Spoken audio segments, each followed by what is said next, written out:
मेरा आईएएस नहीं निकला। मेरे पेरेंट्स को ये टॉर्चर एक्सपीरियंस हो रहा है। मुझे फर्स्ट प्रीलिम्स के बार धक्का लगा था। Not from academic, I was never good at it, मुझसे कुछ नहीं हो पाया। I am not very good in essay writing. Lows आते हैं तो I used to talk to my brother. So let me welcome you to the podcast, Anjali. It's a pleasure to have you and to be talking with you. Uh, I think, Anjali, the best way to begin is to just ask you to tell me about yourself, whatever you wish to tell. Okay. So I am Dr. Anjali Garg and I have been born, I was born and brought up in Chandigarh, and I did my schooling from Chandigarh, and then in +1 and +2 I took medical stream, and तो मेरा उस time bio और उसमें interest पड़ गया, so and I got good ranks, and then I did MBBS from Safdarjung hospital Delhi. And तो दिल्ली गई तो वहाँ एस्पिरेशन और बढ़ गई, तो देन आई स्टार्टेड, थोड़ा माइंड में आया कि यूपीएससी करना है, तो I started preparing for that in internship around, and internship के अराउंड में लॉकडाउन लग गया था बिकॉज इट वाज 2020। हाँ, यस, दैट वाज कोविड का स्टार्ट था। या तो जस्ट मेरी इंटर्नशिप एंड हुई and I came back to home in Panchkula, तो वहाँ पे I prepared for UPSC, and then in my second attempt I cleared UPSC with rank 79, and now I am under training in Dharamshala as ACUT. Wonderful. Like I was saying, what a wonderful place to be doing your internship. And yeah, I mentioned that some of the most transformative experiences of my life happened there. वहाँ पे कुछ meditation retreats हैं, तो मेरे लिए it's very personally resonant place for me. But let me ask you, Anjali, about you said ना कि aspiration बढ़ गई ज़्यादा, but the question is start कहाँ से हुई एस्पिरेशन? स्टार्ट तो ऐसे थोड़ा बचपन से ही थी, मतलब I was always topper in school, तो एक वो मतलब मेरा मुझे ऐसा लगता है कि I am always competitive. School में भी मुझे रहता था कि नहीं, मतलब मुझे फर्स्ट आना है, तो फिर +1 +2 में भी ऐसा कुछ एम नहीं था कि हाँ बहुत अच्छी जगह से एमबीबीएस करना है या कुछ, बट आई जैसे मैंने स्टार्ट किया तो I was in good coaching institute, तो वहाँ ना मॉक टेस्ट होते थे और कंपटीशन होता था, तो मुझे वो ड्राइव करता था कि मेरे को अच्छा रैंक लाना है, लाइक इन द वो जो लिस्ट निकलती है हर हफ्ते उसमें I have to be in a good position, वो मेरा मोटिवेशन रहता था, तो it used to drive me. मैं बहुत पढ़ती थी तो +1 +2 में मुझे ऐसा होता था कि मैं पीछे ना रह जाऊं, तो उस चक्कर में फिर मेरे कॉन्सेप्ट्स वगैरह अच्छे बिल्ड हो गए, and then I cracked NEET UG and AIIMS. Somebody 1 year junior to you, also in the IAS, Dr. Prashant. हाँ, same trait, competitiveness, and the word he used to describe it, वही similar word जैसे आपने use करे कि भाई there was a fear of failure. Fear हाँ, ऐसा है कि मेरा मतलब तो रहता था हमेशा कि I have a fear of failure. Even during preparation जब ऐसे लोज आते हैं तो I used to talk to my brother, तो वो मुझे बोलता था कि तुझे क्या डर है, you are already MBBS from a good college, तेरा तो तू नीट पढ़ेगी 6 महीने तेरा एमडी निकल जाएगा। बट मुझे ये था कि यार ये तो हो जाएगा ना कि मेरा आईएएस नहीं निकला, दैट्स कि वो वाली चीज तो रहेगी ना दिमाग में, तो इसलिए मेरे को वो बहुत ड्राइव करती थी चीज की जो मैंने अब ठान ली है तो अब तो वो निकाल के ही रहना है। but sometimes even makes me think that अगर ये चीज सिखाई नहीं जा सकती हाँ। तो ये कहाँ से आती है? Where does it come from?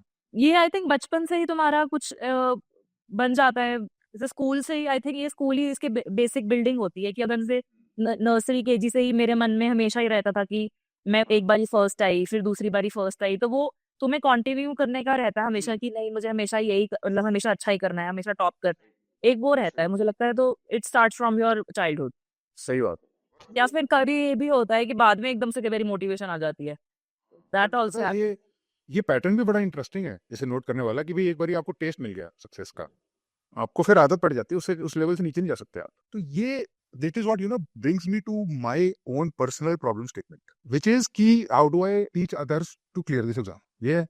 अब जो प्रॉब्लम मुझे फेस होती है वो ये है कि उनके पास ये माइंडसेट नहीं है, क्योंकि उनके साथ ऐसा कुछ हुआ नहीं पहले, नहीं हुआ, मतलब या कल्चर ऑफ एक्सीलेंस नहीं था, मोटिवेट नहीं थे, किसी को हो सकता है एडीएचडी हो, किसी को हो सकता है चाहे जो भी हो, बट एक जो ट्रिगर होता है ना, वंस यू गेट दैट, वो नहीं होता है, तो फिर आपको लगता है कि मैं इसी लेवल पे हूँ और यही एक भगवान ने, नेचर ने सेट किया हुआ लेवल, इसके ऊपर की लेवल की मुझे चीज ट्राई नहीं करनी चाहिए। सर आपको कैसे मोटिवेशन आया यार इसका? या हाँ, ये मतलब ये यहीं से मतलब स्टोरी निकलती है। फिर ड्राइव तो एक बार ही आ गई, फिर मैं अल्टीमेटली जब जीता उसमें 3 साल 4 साल हारने के बाद, तो मुझे लगा कि अब इस लेवल से नीचे नहीं आना। फिर लाइफ में कुछ अजीब से इन्फ्लेक्शन पॉइंट्स आए, वो बड़े अजीब से अनएक्सप्लेन थे। जैसे फॉर इंस्टेंस एक there was a rugby match, because I was good at body building, तो मुझे इंडियन रग्बी टीम ने सॉर्ट ऑफ इनवाइट किया कि आप ट्राई करो, क्योंकि वहां पर ज्यादा कोई बहुत ज्यादा लोग रग्बी खेलते नहीं है। There are few people who are actually interested, I was interested. तो एक नीश सा स्पोर्ट है इंडिया में ना, छोटे छोटे कोनों में खेला जाता है बट खेला जाता है। तो उन्होंने मुझे इनवाइट करा और वहां पे एक प्रैक्टिस मैच में चोट लग गई, ज्यादा लग गई। तो वहां से मैं पहुंचा हॉस्पिटल, फिर they basically bandage me up, my cheek bone was broken here, तो अंदर लेसरेशन वगैरह हो गई। तो फिर उन्होंने दे somehow stitched me up very difficult, अंदर पता नहीं नाक के अंदर डाल के, और फिर उन्होंने बोला कि भाई आप you can not get up because then the wound would open and it would start spilling out the blood. तो the first time in my life for 30-40 days I was not able to move, मतलब खड़ा होना possible नहीं था। तो उस दिन मुझे रिफ्लेक्ट हुआ कि भाई सारी जिंदगी I focused on body building, sports, athletics, ये फ्रेजिलिटी बहुत ज्यादा है इसकी, कभी भी कुछ भी हो जाएगा। फिर मैंने देखा कि भी मेरे पेरेंट्स को जो टॉर्चर एक्सपीरियंस हो रहा है, ये क्या है, तुम is it worth it? Rugby खेल ली, have you done your body building now? That was the feeling I got. मुझे लगा नहीं, अब अपने पाप मेरे को धोने हैं, I want a clean slate. तो क्लीन स्लेट कैसे मिलती है आपको इस देश में? One of the ways to get it is आप यूपीएससी कर लो, है ना? खुद बन, सोशल रिकॉग्निशन बहुत ज्यादा। हाँ बिल्कुल बिल्कुल भाई, और पर की प्रूफ भी हो जाता है ना कि भाई चलो ये बंदा तो एक लेवल पे है, स्मार्ट, इज इंटेलिजेंट। वो ऐसा जो टैग था ना, ऑल इन वन टैग, वो कहीं नहीं मिलता। That was the initial, but then that competitive drive was there and I went into it with literally no background in academics. मैं कोई आप जैसे लोगों के बीच में बैठे तो मैं आई वाज इंटिमिडेटेड। हाँ, मैं कोचिंग इंस्टीट्यूशन में तो मतलब बैठे नहीं जाता था, वो तो सो कंपटीशन वो सो ओवरवेलमिंग, मैं था ही कहीं पे। अंडरडॉग पे एक चीज होती है, बॉडी बिल्डर क्या करेगा वहाँ। This UPSC competition is very scaring actually. हाँ, और उसके ऊपर से रैंडमनेस है उसके अंदर। हाँ भाई, रैंडमनेस बहुत ज्यादा है। तो ऐसे करते करते फिर एक बारी बस घुस गया, उसके बाद बस the competitive spirit took over, बस फिर हो गया मतलब। बट वही है कि वो माइंडसेट बॉडी बिल्डिंग से और एथलेटिक्स से आया था, एकेडमिक से नहीं आया था, विच मेक्स द पॉइंट कि चाहे जहां से भी आए it is transposable in UPSC. तो Anjali, what was your experience with the subjects? And I saw ridiculous amount of marks in the interview, 179, बहुत ही ज्यादा अच्छे मार्क्स। क्या हुआ था आपके इंटरव्यू में, ऐसा इतने ज्यादा मार्क्स क्यों दिए उन्होंने आपको? तो बेसिकली मतलब I gave 2 interviews in my first as well as in my second attempt. तो what I did is was कि मुझे ये समझ आ गया था कि इंटरव्यू में मतलब कुछ भी रैंडम नहीं बोलना है। इट्स ऑल्सो अबाउट, मतलब इंटरव्यू में भी स्ट्रक्चर्ड आंसर्स ही देना है। जैसे हम मेंस में स्ट्रक्चर देते हैं ना कि हाँ इंट्रो देना है, कंटेंट देना है, कंक्लूजन देना है, तो उसी तरह से हमें इंटरव्यू में भी कुछ स्ट्रक्चर्ड आंसर्स ही देने हैं। मतलब एटलीस्ट मैंने ट्राई किया था कि अगर 10 क्वेश्चन हैं या 100 में से मतलब एटलीस्ट 50 to 60% तुम स्ट्रक्चर्ड आंसर्स दो, तो वो इम्पैक्ट करता है। तो उसके लिए मैंने बहुत प्रिपरेशन की थी। और उसमें जैसे I will give an example कि कुछ भी वो पूछ रहे हैं, तो उसमें यू कैन स्टार्ट कि yes this has various dimensions to it. So you start with dimension. Suppose question is asked कि tell me about Indian Ocean, तो ये नहीं कि बस इंडियन ओशन ये होता है ये होता है, नो, मतलब कि इट हैज वेरियस डायमेंशंस। तो उसको बताओ कि इकोनॉमिकली क्या इंपॉर्टेंस है, geographically sir it is this, geopolitically it is this, then geographically और politically this, so historically this. तो ऐसे करके एक तो डिफरेंट डायमेंशन देना चाहिए ऐसे पॉइंट्स में कि फर्स्ट, सेकेंड, थर्ड। उससे उनको समझ आएगा कि yes she has clarity in her mind कि शी इज गिविंग पॉइंट्स। ये नहीं कि ऑल्सो ऑल्सो ऑल्सो, ये पैराग्राफ फॉर्म में आंसर आई थिंक कि नहीं देना चाहिए अनलेस ओपिनियन वाले क्वेश्चंस हैं। एंड देन इन कंक्लूजन में कि sir so I feel that these things help in this, एक कंक्लूडिंग लाइन भी। And then I also figured कि कुछ कुछ हमें ना साथ में एग्जाम्पल या फैक्ट देना चाहिए कि अगर जैसे मेडिकल साइंस है, अब मुझे पता है कि वो एक बेसिक क्वेश्चन उसके वही सब होते हैं, तो उनमें मैं जैसे अगर मेडिकल मेंटल हेल्थ का क्वेश्चन है, तो मैं फैक्ट मुझे पता था कि हाँ इतने % साइकेट्रिस्ट हैं, इतनी शॉर्टेज है डॉक्टर्स की, या ओवरऑल कितने हॉस्पिटल्स हैं, शॉर्टेज कितनी है, मेरे स्टेट में कितने हॉस्पिटल्स हैं, सो that I can coat them in my answer कि सर आउट ऑफ 500 हॉस्पिटल्स इतने हॉस्पिटल्स में से डॉक्टर्स कम है या कुछ। तो उससे दे रियलाइज कि हाँ इसको नॉलेज है, इसको फैक्ट पता है। तो वो मुझे लगा कि फैक्ट एग्जाम्पल, जैसे कोई आईआर का उन्होंने कुछ पूछा था, तो मैंने उसमें एग्जाम्पल डाला कि सर अभी जैसे श्रीलंका में भी this is happening, so I think Sri Lanka और इंडिया के टाइज आर बेटर हो रहे हैं, so I think Pakistan and India can also work on that. तो ऐसे करके मैंने करंट की एग्जाम्पल डाल दी, सो दैट कि उनको लगे कि हाँ अभी इसको करंट का भी पता है। तो ऐसे करके मुझे लगा कि स्ट्रक्चरिंग इंपॉर्टेंट है, giving intro, content and conclusion, then giving facts, some examples, कुछ सब्सटेंस दो बिल्कुल हवा में बात करना डजंट मेक सेंस। प्रैक्टिस जो आप कह रहे हो इज नॉट जस्ट 1 और 2 मॉक इंटरव्यूज, कितनी प्रैक्टिस करी हुई है आपने? अ, ये तो ऑनगोइंग था, जैसे मेरी बाय चांस इंटरव्यू बिल्कुल फर्स्ट वीक में ही आ गई थी, तो आई जस्ट हैड 40-45 डेज, तो उस टाइम में मुझे लगा यार time is very less. But फिर वही मैं सुबह मतलब मैं बीच बीच में प्रैक्टिस करती थी, फिर बीच में जब मैं थक जाती थी लिखते लिखते, तो मैं प्रैक्टिस करना बोलना स्टार्ट कर देती थी, तो डेली का था, मतलब ऐसा कुछ अकाउंट नहीं है। और फिर मैं दिल्ली में जाके मॉक्स भी देती थी। I was in Gurgaon that time with my brother and sister in law, तो मैं वीकली मॉक देने जाती थी, बट बहुत ज्यादा मॉक्स नहीं देती थी, क्योंकि थोड़ा सा मुझे टाइम वेस्ट भी लगता था कि आना जाना और वो, और मतलब सेल्फ प्रैक्टिस मुझे ज्यादा बेटर लगती थी कि जब मैं को समझ गया है ना कि ऐसा ऐसा करना है, तो मैं खुद से ज्यादा प्रैक्टिस अपने भाई दोस्तों को इन्वॉल्व करके कि मुझसे पूछो, मैं उनका सर खाती रहती थी कि यार मुझसे क्वेश्चन पूछो, मेरे भाई को भी यार फिलोसफिकल क्वेश्चन पूछ, मेरी लाइफ के क्वेश्चन पूछ। तो फिर सारा टाइम मेरे दिमाग में पॉइंट्स चलते रहते थे, और मैं अपनी नोट्स में, फोन की नोट्स में, इनफैक्ट मोबाइल की नोट्स में, कि मेरी स्ट्रेंथ क्या है, अगर वीकनेस है तो क्या है, वो सब भी बनाते रहो अपना टेम्पलेट, पूरी इंट्रोडक्शन अपनी, कि एटलीस्ट उसमें तो तुम बिल्कुल गलत मत बोलो ना, अपनी इंट्रोडक्शन है, अगर तुम उसमें बीच में मम्बल कर गए तो यार इट डजंट लुक गुड कि तुम्हारी इंट्रो ही अच्छी नहीं है। और ये स्ट्रक्चर वाली चीज आई एम श्योर बाहर जगह काम आई होगी, अरे perhaps because of your previous experience, that's how you process information also Yes, yes. Much more than other people.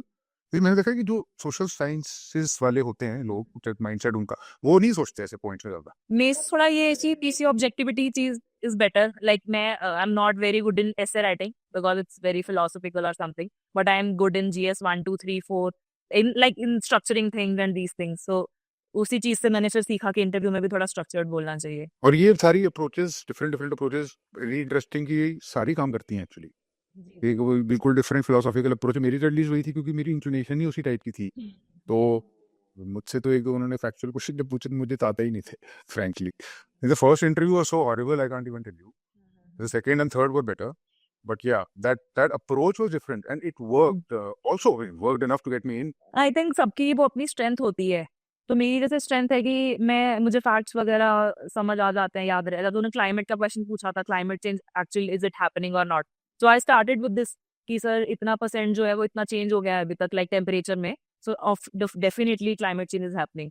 तो उससे मतलब मुझे लगा होगा कि हाँ ये फैक्ट है, ये बात तो सही है, उस तरह से। बट आई थिंक सबकी अप्रोच डिफरेंट होती है, this was mine. And so coming to the approach of various subjects and also obviously, I guess, starting with prelims because it's a big problem for most people.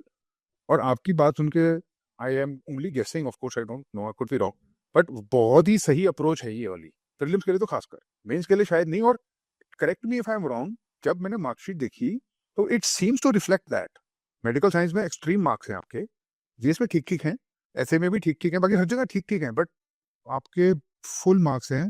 290 तो medical science में है। 290 तो medical science में ही है, उसके बाद ऊपर से 179 इसमें है, तो that is the huge margin that you have gotten precisely where both of these would have come into play. जी जी। तो वही मेंस में तो मेरा यही स्ट्रैटेजी था कि स्ट्रक्चरिंग जितनी हो सके, कि give a good introduction, then हर सब हेडिंग को एड्रेस करना है, मतलब एक क्वेश्चन को अच्छे से पढ़ के ना कि वो पूछ क्या रहे हैं, demand of the question has to be tackled, और उसको हर सब पार्ट में हेडिंग देके कि अगर व्हाट, वेयर, हाउ, वो उस पे फोकस करके उन्हीं को मैं सब हेडिंग्स में डिवाइड करती थी, एंड देन उनमें भी डायमेंशंस वाइज आंसर करो, इकोनॉमिकली, पॉलिटिकली, ये मतलब जितना हमारा आंसर डाइवर्स होगा, विद फैक्ट्स और एग्जाम्पल्स होगा, जितना सब्सटैंशिएट करेंगे वो बहुत ज्यादा हेल्प करता है, जितना diagrams, pie charts, graph, presentation पे फोकस करेंगे, वो सब बहुत ज्यादा मैटर करता है। देन इवन मेंस और इंटरव्यू दोनों में ही हमें एंड हमेशा एक पॉजिटिव अप्रोच से करना चाहिए, जैसे कि even in interview in the end में ही बोलते थे कि sir definitely there are problems but India will find solution, और we can find a solution, we will do this. Even in main भी मैं ये लिखती थी कि whatever these challenges, by doing this and this India will achieve 5 trillion economy by this and this. तो हमेशा एक पॉजिटिव ही एंड करती थी उसे, क्योंकि no one likes negative people and negative answers. Yeah, like I was saying, prelims में बहुत ही सही रही होगी ये approach. And if I was going to bet, I would bet on the fact that your strength would be prelims, I would say. I guess. I think in my first attempt, my strength was means, क्योंकि मेरे को mains का समझ आ गया था कि कैसे crack करना है। But in my second attempt, my like I did a very good preparation for prelims and I scored 134 marks. 134 is insane. Can you tell us for the benefit of the students ये exactly क्या क्या करा हो कि subject wise जो भी वो जानना चाहते हैं डिटेल में, तो exactly क्या क्या आपने किया? एंड ये वाली जो अप्रोच है बिल्कुल एनालिटिकल है आपकी तो अप्रोच एकदम, it is just 1 2 3 bullet pointed mind shape हाँ। कैसा है तो वो आपकी स्ट्रेंथ है। हम्म। तो how are you adopting this to consume the polity and the history and the geography hmm. Etcetera? तो प्रीलिम्स की भी मेरी काफी स्ट्रक्चर्ड अप्रोच की आई वुड से। लोग लोग बोलते हैं ना कि प्रीलिम्स बहुत रैंडम है, कुछ भी पढ़ लो पता नहीं चलता, तो मेरा ये मानना नहीं है। आई फील कि yes there is a preparation for prelims also. तो मैंने बिल्कुल अपने 3 महीने डेडिकेट किए थे प्रीलिम्स को, एंड उन 90 डेज का I made a plan, proper plan, जिसमें मैं I made sure that I have to do 3 revision of each subject along with revision of the current affairs and along with revision of my mocks, and मेरा target mocks था कि मैंने at least 60 mocks तो attempt करने ही करने full like including part wise and full mocks। तो वो मेरा स्ट्रैटेजी था। लाइक फर्स्ट 40 डेज में मैंने अपना फर्स्ट रिवीजन किया था, जिसके अंदर की मैंने सारा पॉलिटी, हिस्ट्री, इकोनॉमिक्स, ज्योग्राफी, जो नॉर्मल हमारी बुक्स हैं उन्हीं से किया। बट उसके साथ मैंने ये किया कि जैसे अगर मैं 5 डेज पॉलिटी को दे रही हूँ, तो मैं जो कोचिंग के जैसे मॉक टेस्ट होते हैं जो सिलेबस वाइज होता है ना, जैसे कि पॉलिटी पार्ट 1 का सिर्फ मॉक टेस्ट है, तो मैंने वो किया साथ में। उससे क्या हुआ कि उस पार्ट की मेरी अंडरस्टैंडिंग बेटर हुई और मुझे उसमें एक्स्ट्रा मटेरियल भी मिला, क्योंकि मॉक्स में न्यू मटेरियल भी होता है। और वो मेरी जो आंसर सॉल्विंग प्रैक्टिस है कि गेस करना, एलिमिनेट करना, मैं क्या कंसेप्चुअली गलत कर रही हूँ, वो मेरा बेटर होता रहा। जैसे हिस्ट्री है तो मुझे बहुत नया मैटर मिला, फिर मुझे ना इंटरेस्ट आने लग गया कि मैं नेट से निकालती थी कि यार अच्छा ये ऑर्गेनाइजेशन है तो इसका सेक्रेटरी कौन है, इसका प्रेसिडेंट कौन है। मतलब मैंने एक चीज में मैंने मिस की कि मैंने प्रीवियस ईयर क्वेश्चन बहुत एनालाइज किए कि वो क्या पूछते हैं, कि इस बुक का ऑथर कौन है, ये सेक्रेटरी कौन है। तो मैं वही सब क्वेश्चन, कोई भी आती थी कि ये सभा बन गई, फिर मैं नेट पे उसके बारे में सर्च करती थी कि अच्छा क्या है, ये क्या है। पॉलिटी के लिए मैं थोड़ा आर्टिकल्स, और वो बड़ा इन बिटवीन द लाइंस होता है पॉलिटी की, इन कॉन्स्टिट्यूशनली क्या है या लॉ में क्या है, वो बहुत जरूरी था कि देखो लॉ में नहीं है उसका प्रोसीजर या कुछ। तो जैसे कंटेम्प्ट ऑफ कोर्ट है तो वो एक्ट के अंदर डिफाइंड है, it is not in the constitution उसका पूरा प्रोसीजर।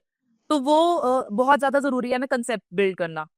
तो मैंने ये सिलेबस वाइज मॉक टेस्ट से अपना कंसेप्ट बिल्ड किए पहले साइंस एंड टेक के, और मैंने अपनी जो वो कंपाइलेशन होती है ईयरली कंपाइलेशन करंट अफेयर्स की, वो साथ में की, और उसमें भी मैं साथ में नेट पे सर्च करती रहती थी कि अच्छा ये है तो और क्या हो सकता है, ये है तो, और एनालाइज किया कि साइंस एंड टेक में ऑल ऑफ दीज होता है या वो एक आधी कोई एक्सेप्शन डाल देते हैं जो बिल्कुल ही नहीं पॉसिबल, वो सब किया।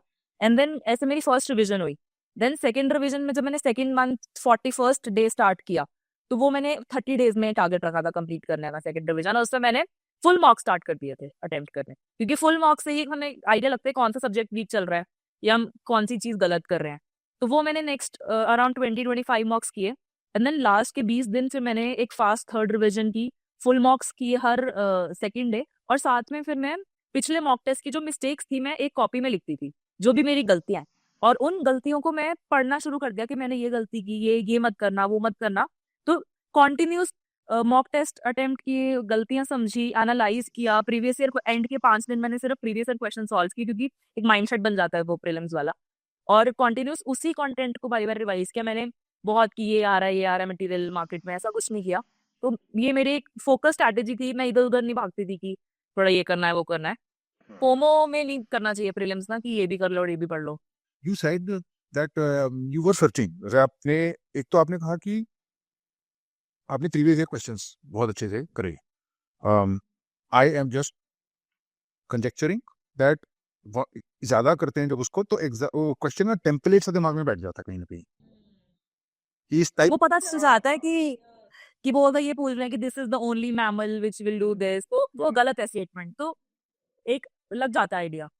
हाँ, और जैसे सपोज न्यूक्लियर डेटरेंस पे कोई अगर है, न्यूक्लियर पॉलिसी पे कुछ है, तो आप न्यूक्लियर पॉलिसी अगर पढ़ रहे हो या आपके सामने आ जाए तो दिमाग में क्वेश्चन चलता है यार ये ठीक है इतना सारा टेक्स्ट तो है, बट पूछेंगे क्या, what is what is it that needs to be consumed and mucked up so that I can answer. तो that seems to sort of get a templated in the mind कि अगर इस type का content है तो इस type के questions बनते हैं, इसके 3-4 हैं, उसी में से कुछ ना कुछ पूछेंगे। अपार्ट फ्रॉम दैट प्रीलिम्स तो मुझे ये भी लगता है कि अगर 100 में से आई थिंक 30 to 40 क्वेश्चन ऐसे होते हैं जो हमारे थोड़े स्टैटिक और करंट से होते हैं, जो कि मुझे ऐसा लगता है कि उनमें ट्राई करना चाहिए कि मैक्सिमम हमारे ठीक हो। वो silly mistake is not allowed in बिल्कुल प्रीलिम्स। बिल्कुल उसमें बट जो 60 क्वेश्चन है ना, वो कहीं भी नहीं होते। वो उन्हीं के क्वेश्चन और लाइंस में ही ना ढूंढने पड़ते हैं किसी तरह से। तो इट्स नॉट नीट, जैसे नीट यूजी में क्या है कि मैं वो 3 सब्जेक्ट्स पढ़ रही हूँ, बायोफिजिक्स, केमिस्ट्री, उसी में से आएगा और ऐसा ही आएगा। तो ये बिल्कुल डिफरेंट है। मतलब मुझे लगता था कि नीट हो गया तो मेरा प्रीलिम्स हो जाएगा, तो मुझे फर्स्ट प्रीलिम्स के बार धक्का लगा था, मैंने बहुत मार्जिनली क्लियर हुआ था, इसलिए मैंने बहुत फोकस किया था। तो मेरे को समझ आया कि उन्हीं लाइंस को थोड़ा देख कि भाई वो बोलना क्या चाह रहे हैं, सही होगा कि गलत होगा, उस तरह से। एंड देन कंटेंट जितना सेकंड एडिट में और कंटेंट बिल्ड हो गया था और कंसेप्ट बिल्ड हो गए थे, दैट आल्सो। बिल्कुल नॉलेज कंपाउंड करती है एक सेकंड, हर अटेम्प्ट जो कम्प्लीटली डिफरेंट होता है अगर आप कंटिन्यूटी में हो तो। फिर आपने एक और बड़ी इंटरेस्टिंग चीज बताई कि आपने वो ईयर एंड क्या कहते हैं compilation, you did consume that, you read that, were you reading newspaper all along और नहीं? हाँ हाँ, न्यूज़पेपर तो पढ़ती थी मैं, बट उससे क्या होता है कि न्यूज़पेपर तो एक बेसिक है कि तुम्हें समझने के लिए कि क्या चल रहा है। अगर अभी प्रेसिडेंट की अपॉइंटमेंट है तो मैं प्रेसिडेंट का आर्टिकल वगैरह सब पढ़ लूंगी, या इन्वायरमेंट में कुछ चल रहा है तो वो पढ़ लूंगी। बट आई फील कि हम मिस कर देते हैं प्रीलिम्स वाली चीजें ना न्यूज़पेपर्स में, तो उसके लिए वो ईयरली मैगजीन पढ़ना जरूरी है कि कुछ कुछ मिस ना हो जाए हमारा।